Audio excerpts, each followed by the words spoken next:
सिंध के मुख़्तलिफ़ इलाक़नि में 3 ॾींहनि खां बरसात जो सिलसिलो वक़्फ़े वक़्फ़े सां जारी। मुख़्तलिफ़ हादसनि में 6 ॼणा फ़ौत, 6 खां वधीक ज़ख़्मी। बलोचिस्तान मां नयूं वही अचण सबबि काछ जा केतिरा ॻोठ ॿुॾी विया। जोही ऐं काछ जे केतिरनि ई ॻोठनि जो मुख़्तलिफ़ शहरनि सां ज़मीनी राब्तो कटियल। काछे में नई नली में मछली शिकार ते वियल 3 ॼणा लुड़ी विया। 3 ॼणनि जा लाश हथ। सखर में गरजी छित किरण सबबि ॿारड़ो ऐं औरत फ़ौत, 5 ज़ख़्मी। नौशरो, फिरोज़, मुबारकपुर ऐं ॿियनि इलाइक़नि में वक़्फ़े वक़्फ़े सां बरसात। कंबर ऐं कंदकोट में बरसात बाद रोडनि रस्तनि ते पाणी बीहजी वियो। दादू ज़िले जी गुज़िरियल 2 ॾींहनि खां बिजली बंदि, शहरी सख़्तु परेशान।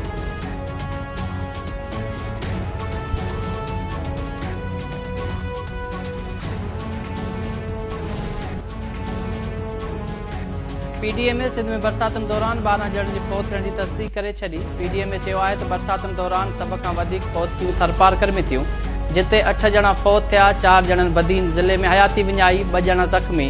फ़ौतनि में 6 मर्द, 1 औरत, 5 ॿार शामिल।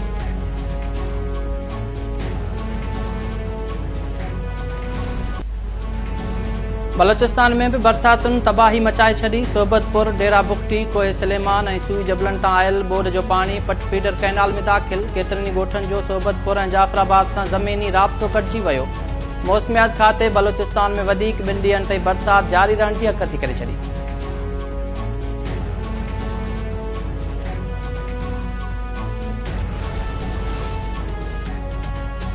पंजाब में तेज़ बरसातुनि जो सिलसिलो जारी। रावी, सतलज, चनाब ऐं झेलम दरिया में वॾी बोर जो ख़तरो। पीडीएमए पंजाब सूबे में हलंदड़ बरसात जो सिलसिलो 30 जुलाई ताईं जारी रहण जी अकती करे छॾी। पीडीएमए पंजाब चयो आहे त भारत जा डैम 90% ताईं भरिजी चुका आहिनि। इंतज़ामिया अलर्ट रहे।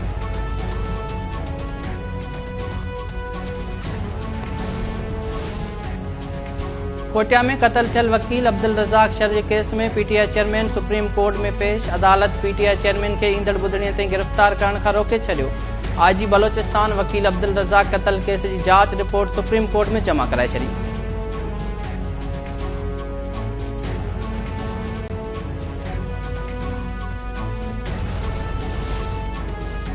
आर्मी चीफ सां US CENTCOM commander general Michael Erik जी मुलाक़ात। गॾियल दिलचस्पी, खिते जी सूरत हाल ऐं दिफ़ाई सहकार ते ॻाल्हियूं।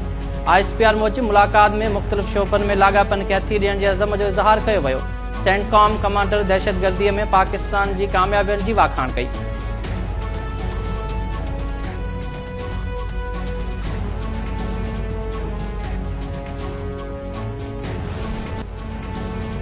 सिंध जी सूं कारूं जड़ खे कपण जूं तयारियूं। सिंध जे शहूर पारां मज़हमत जो ऐलान। माइंस ऐं मिनरल वारी वज़ारत सिंध जी तारीख़ी ऐं सक़ाफ़ती माग कारूंजर जे कुख खे वढण लाइ ॾिनल इश्तिहार वापसि न वरितो। सूबाई वज़ीर शबीर बिजाराणी जी अणपूरी वज़ाहत सिंध जी तारीख़ी माग बाबति ख़दशा वधाए छॾिया। मिठी बार पारां कारूंजर जी नीलामीअ ख़िलाफ़ ठाराव मंज़ूर। मज़ाहमत करण जो बि ऐलान। वकील अॻवाननि चयो आहे त कारूंजर खे बचाइण लाइ क़ानूनी रस्तो बि इस्तेमालु कयो वेंदो।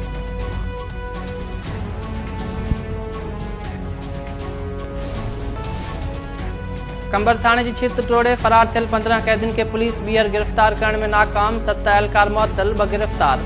फरार थियल कैदियुनि में आमिर गाडेही, वसीम टोटाणी, रबनवाज़, ज़ुबैर शेख, मुस्तफ़ा गोपांग, सदाम असगर मुगेरी, रहमत बिरोही, इसहाक गोपांग, यूसुफ जोयो, यासीन एजाज, अयाज खोसो, वसीम शेख, आमिर गोपांग ऐं सरफराज चांडियो शामिल।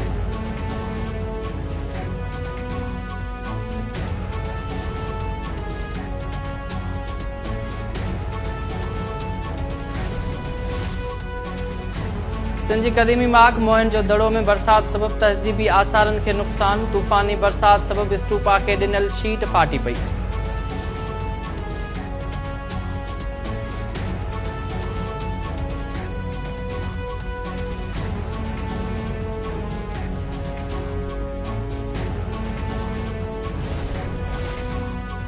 ऐं श्रीलंका जे आख़िरी टेस्ट में पाकिस्तान ख़िलाफ़ बैटिंग जारी। श्रीलंका टॉस खटे टेस्ट मैच में बैटिंग करण जो फ़ैसिलो कयो।